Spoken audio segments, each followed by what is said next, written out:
My name is Emily, and the dance I'm showing today is 碧雨幽兰, which is Orchid in the Rain in English.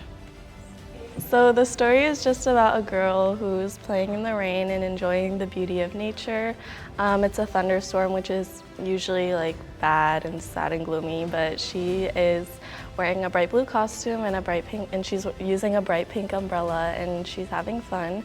And the story is told in a Chinese way because of the costume and the umbrella. They're both in a Chinese style.